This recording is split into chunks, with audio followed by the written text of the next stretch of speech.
ये है टास्क 1 आपका MS वर्ड का, जिसमें एक सवाल है। इस पूरे सवाल को MS वर्ड में हमको बनाकर दिखाना है। क्या लिखा हुआ है? एक कंपनी में डाटा एंट्री की जॉब के लिए एक डाटा शीट बनाइए, है ना, जिसमें उम्मीदवार का नाम, date of birth, gender, qualification, language और डोमिसाइल के साथ में 15 रो वाला डेटा बनाना है। तो सबसे पहले आप MS वर्ड को ओपन करो। MS वर्ड को ओपन करने के बाद पहला काम है आपका कि व्यू में जाके आप जरूर से रूलर को ऑन कर लेना। पेज लेआउट में जाके आप मार्जिन को नॉर्मल या नैरो जो भी है वहाँ पे लिखा होगा आपको लेना पड़ेगा, क्योंकि यहाँ पर कुछ लिखा हुआ नहीं है, इसलिए मैंने यहाँ पर एक A4 साइज का पेपर लिया हुआ है और मार्जिन को मैंने क्या किया है, मार्जिन मैंने लिया हुआ है नैरो। ठीक है, तो देखिए यहाँ पर लिखा हुआ डेटा शीट। तो डाटा शीट वर्ड में बनाने की अपेक्षा आपको एक्सेल में बनाना जरूरी है। और आगे ये भी लिखा हुआ है कि वर्क बुक को सेव करना है। मतलब ये सवाल वर्ड का तो हो ही नहीं सकता, ये सवाल है एक्सेल का। तो सबसे पहले आप एक्सेल को ओपन करो, जो भी वर्जन आपके पास अवेलेबल है 2007 या उससे एडवांस। उसके बाद यहाँ पर आपको क्या लिखना है, जो भी यहाँ पर लिखा हुआ है नाम वो सारा लिख लेना है। जैसे नेम है ना, नेम के बाद है डेट ऑफ बर्थ, फिर है जेंडर, है ना, वो सारा का सारा आपको यहाँ पर लिख लेना चाहिए। ठीक है, तो आप लिख लो नेम, फिर डेट ऑफ बर्थ, फिर एज, फिर जेंडर, फिर है क्वालिफिकेशन,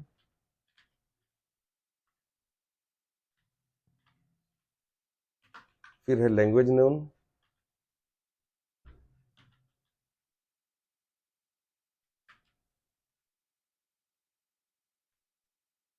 फिर है डोमिसाइल।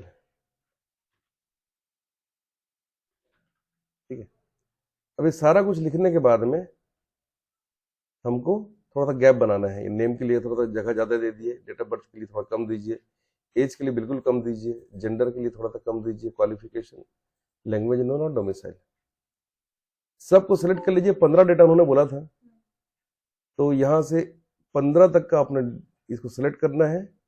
और यहाँ पर जरूर फिलहाल आप इसका कोई कलर डाल दो, तो मैं यहाँ पर येलो कर देता हूँ इसको और एक बॉर्डर लगा देता हूँ ऑल बॉर्डर्स में जाके। ठीक है, उसके बाद क्या करना है आपको, उसके बाद आगे बढ़ते हैं। क्या लिखा हुआ है, 15 रो वाला डेटा शीट बनाना है, जिसमें फॉन्ट लेना है हमको कैलिब्री साइज 15 और कलर डार्क ब्लू। तो यहाँ पे मैंने सबको सिलेक्ट कर लिया और फॉन्ट लिया है मैंने यहाँ से कैलिब्री, फॉन्ट लिख दिया है 15, एंटर किया मैंने। उसके बाद कलर डार्क ब्लू बोला गया है, तो सबको सेलेक्ट करने के बाद में यहाँ पर जो फॉन्ट का जो कलर है वो मैं यहाँ से डार्क ब्लू कर देता हूँ। ठीक है, तो मैंने यहाँ से डार्क ब्लू नाम का एक कलर यहाँ पर इसको सेलेक्ट कर लिया है। यहाँ तक काम कंप्लीट हो गया। एक रो का बैकग्राउंड पीला, दूसरे का लाइन पिंक होना चाहिए। तो एक बैकग्राउंड तो ऑलरेडी पीला है ही है, दूसरे वाले का लाइट पिंक करना है। तो सेलेक्ट करके आपको यहाँ पर बैकग्राउंड कलर वाले में जाना है, फिल कलर में जाके जो लाइट ब्लू है वो आपको यहाँ से लेना है, पिंक सॉरी, लाइट पिंक लेना है। और इन दोनों को सेलेक्ट करने के बाद आपको जरूर लेना चाहिए फॉर्मेट पेंटर, और सबको सेलेक्ट करके आप छोड़ दो। तो एक लाइट पिंक, एक येलो, ऐसा इसमें आ गया है। फॉन्ट बोल्ड होना चाहिए, तो आप सबको सेलेक्ट करके फॉन्ट को यहां से बोल्ड कर दो, बोल्ड हो गया। अब इस वर्कबुक को सी को छोड़कर किसी अन्य ड्राइव में इस नाम से फोल्डर बनाकर MyWB के नाम से सेव करना है। ठीक है, तो यहां पर मैंने सेव को क्लिक किया है और सी ड्राइव कहां पर है, तो दिस पीसी में मेरे पास क्या क्या है, सी है, डी है और ई भी है। तो मैं सी को छोड़ के बनाना है, तो मैं जा रहा हूं डी में, और यहां पर एक नया फोल्डर बनाना है जिसका नाम रखना है ये। ठीक है, अब इस फोल्डर को ओपन करने के बाद फाइल का नाम लिखना है माई वर्कबुक, मतलब WB के नाम से सेव कर दिया मैंने। यहां तक का मेरा काम कंप्लीट हो गया है। ठीक है, जॉब में सेलेक्ट होने वाले के लिए अंतिम कॉलम बनाइए जिसका नाम सिलेक्शन लिखना है। सेलेक्टेड को यस और रिजेक्टेड को नो दिखाना है। तो यहाँ पर मुझे एक और बनाना है, तो मैं जस्ट एक को इस तरह से सेलेक्ट करके यहाँ से एक बार राइट साइड में ड्रैग करूंगा तो एक और कॉलम अपने आप बन जाएगा। और यहाँ पर मुझे जो लिखना है मैं यहाँ पर लिख देता हूँ सिलेक्शन करके, ठीक है। सिलेक्शन इस तरह से मैंने यहाँ पर लिख दिया है, हो गया। अब 15 लोग का नाम लिखना था मुझे, यहाँ पर लिखा हुआ था 15 रो वाला, तो चलिए सबका नाम लिख लेता हूँ यहाँ पर, ठीक है। कुछ नाम लिख लेता हूँ, अनिल, गीता, राम,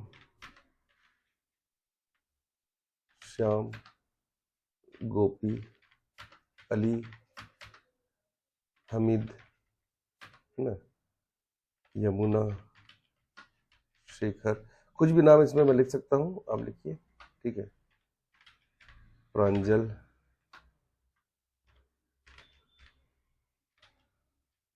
है ना, अनमोल, राकेश,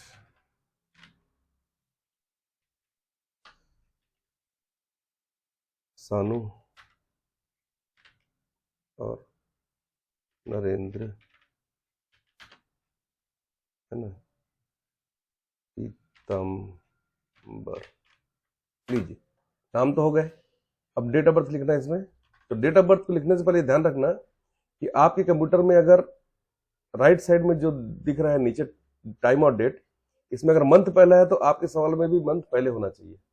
जैसा आपको लिखना 13 जनवरी 2009, 13 जनवरी 2009, तो आपको कैसे लिखना है, इस तरीके से, ठीक है। 15 फरवरी तो लिखना है 15 फरवरी 1990, ठीक है।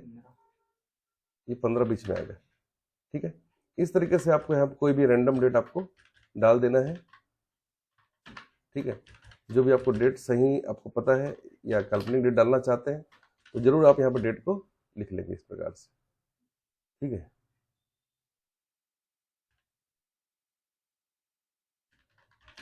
ठीक है, तो अच्छा आपको बहुत सारा डेट यहाँ पर लिखना है, ठीक है। डेट को लिखने के बाद आपको एज को लिखना नहीं है, एज को निकालना है। कैसे निकालोगे एज को, तो यहाँ लिखना है डेट, डेटेड, इफ, एक साथ लिखिए, डेटेड इफ लिखने के बाद ब्रैकेट बनाइए, डेट कॉमा टुडे लिखिए, ब्रैकेट ओपन क्लोज करिए और कॉमा करके इन्वर्टेड कॉमा में वाई लिखिए। अब जैसे आप एंटर करोगे 2 बार तो यहाँ पर सबकी एज यहाँ पर आ जाएगी, ठीक है। जेंडर के लिए आप क्या करना, यहां से लेकर नीचे तक सेलेक्ट कर लेना। अब यहां पर आप डाटा में जाकर डाटा वैलिडेशन को क्लिक करना और यहां से लेना लिस्ट। यहां पर आप लिखना मेल कॉमा फीमेल। इससे क्या होगा, इससे होगा ये कि बार बार आप नाम लिखने की जरूरत नहीं है, यहीं से आपको सिर्फ सेलेक्ट बस करना है, मेल फीमेल जो भी है आप यहां से खुद सेलेक्ट कर सकते हैं, बार बार लिखने का झमेला अब आपको नहीं है। इसका एक तरीका और ये भी है कि आप सब, क्योंकि अब जो मेल है तो हमने सबको यहाँ पे मेल कर दिया है, अब जिनका नाम जो फीमेल है उनको आप यहाँ फीमेल बाद में कर लेंगे तो आपको बड़े आसानी से काम आपका हो जाएगा, ठीक है, इस तरीके से, ठीक है। ये कंप्लीट हो गया। क्वालिफिकेशन के लिए भी सेम आप सबको सेलेक्ट करना, इधर डाटा वैलिडेशन में जाके आपको बनाना चाहिए लिस्ट, और लिस्ट भी यहाँ पर लिखिए 10th 12th, है ना, और ग्रेजुएट ऐसे, और यहाँ पर लिख दीजिए पोस्ट ग्रेजुएट। इससे क्या होगा कि यहाँ से आप सेलेक्ट कर सकते हो अपने हिसाब से कि कौन 10th में है, कौन 12th में है, किसने ग्रेजुएट करा है, इस तरीके से। इससे कम का ये लेगा ही नहीं, ठीक है। तो आपको इस तरीके से इसके अंदर में सेलेक्ट करना है, ठीक है। इस तरीके से आप इसको जरूर सेलेक्ट कर सकते हैं, ठीक है। यह देखिए 2 मिनट में काम कंप्लीट हो गया आपका। लैंग्वेज नोन, लैंग्वेज नोन को भी आप सेलेक्ट करके डाटा वैलिडेशन में जाओ, इसमें आप लिस्ट बना लो। कुछ लोग हिंदी वाले होंगे, कुछ इंग्लिश वाले होंगे, और कुछ हिंदी इंग्लिश दोनों वालेंगे, ठीक है। ओके कर दो आप। अब यहाँ से हिंदी वाले के लिए आप हिंदी ले लेना, ठीक है। इंग्लिश वाले के लिए आप इंग्लिश ले लेना, और बोथ के लिए बोथ ले लेना आप इस तरीके से।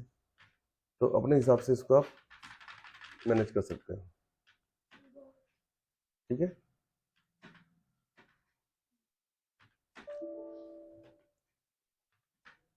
ठीक है, डोमिसाइल।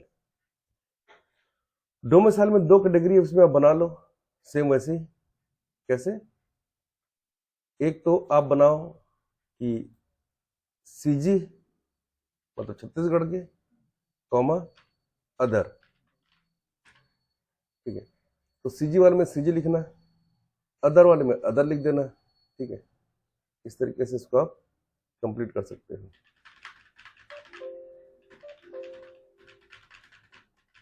ठीक है। अब सिलेक्शन का जो प्रोसेस है उसको भी थोड़ा समझते हैं। क्या है शर्त? पहली शर्त ये है कि उसको 18 साल से अधिक और 30 साल से कम का होना चाहिए। तो कैसे बनाओगे इसको आप? तो इसके लिए आपको इफ का फॉर्मूला लगाना है, उसके पहले आपको लगाना है एंड। पहले तो आप लगाओ इक्वल टू इफ, ठीक है।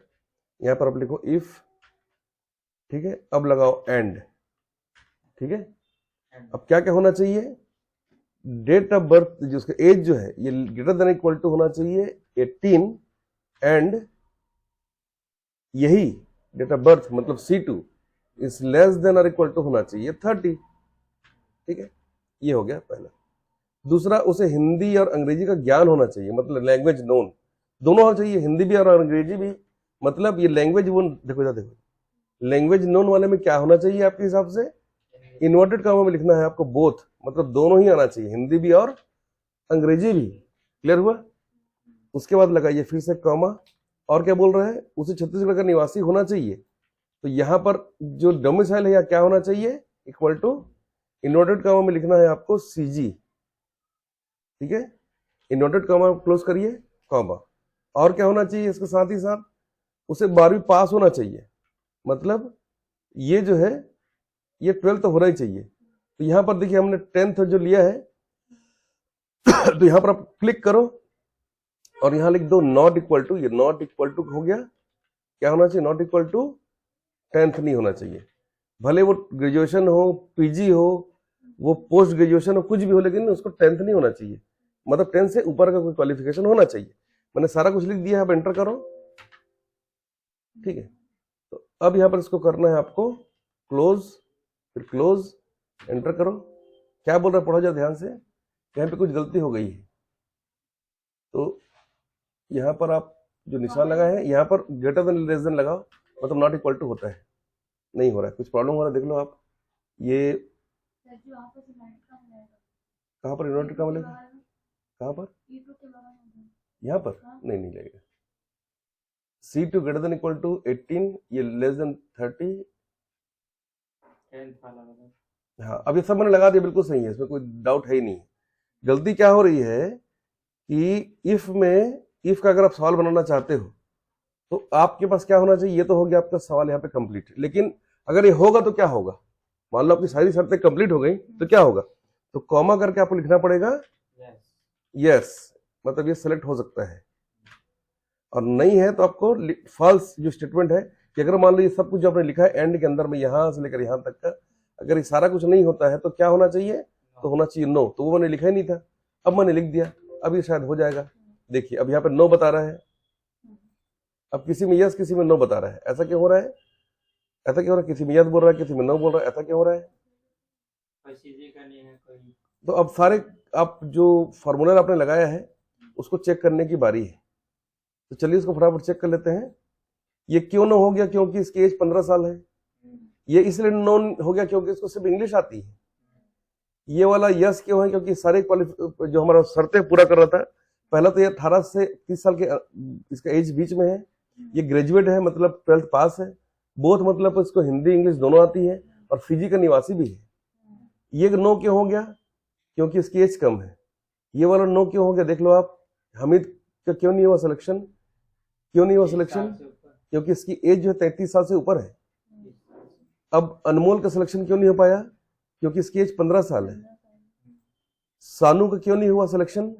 क्योंकि सानू को सिर्फ हिंदी आती है, इंग्लिश नहीं आती है। इसके भी साथ सेम समस्या है। नरेंद्र का भी क्यों नहीं हुआ सिलेक्शन? क्योंकि इसमें भी इसको सिर्फ हिंदी आती है, इंग्लिश नहीं आती है। तो हमने जो शर्त यहाँ पर दी हुई थी वो सभी शर्तों को ये पूरा कर रहा है। यहाँ पर एक चीज बना हुआ है, डीसीए होना चाहिए। डीसीए होना जरूरी है भैया, ठीक है। तो हम सवाल को थोड़ा चेंज करते हैं। यहाँ पर हमने गलती कर दी। यहाँ पर ये जो 10th नहीं होगा, ये होगा डीसीए। ये मैं भूल गया था, देखो भाई, आप लोग भूलना नहीं। DCA, diploma in computer application. तो इनको भी आप सही कर लो। कैसे सही करोगे? आप डाटा में जाओ और डाटा वैलिडेशन में जाके यहाँ पर एक चीज और लगाओ। सॉरी, क्वालिफिकेशन कहाँ पर? ये है क्वालिफिकेशन ना। यहाँ पर जाकर आप डाटा वैलिडेशन में जाकर यहाँ पर आपको एक चीज और जोड़ना है, DCA। अब ये सही हो गया, ठीक है। इसमें अब सब में अब DCA भी लगा दो, सॉरी DCA भी जोड़ो भाई, ठीक है। तो जो DCA के होंगे उनको ये नौकरी जरूर मिल सकती है। तो इतने लोगों ने DCA किया भी हुआ है, देखो भाई, है ना। अब यहाँ पर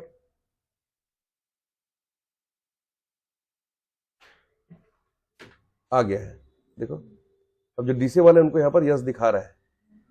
इस तरीके से आप इस टास्क को पूरा कर सकते हो, ठीक है, ठीक है। तो ऐसे और बहुत सारे टास्क अभी मैं इसमें आपको देने वाला हूँ। आप एक एक करके एक एक टास्क को पूरा करते जाओ, तो पता चलेगा कि आपसे ये बन रहा है कि नहीं बन रहा है, ठीक है।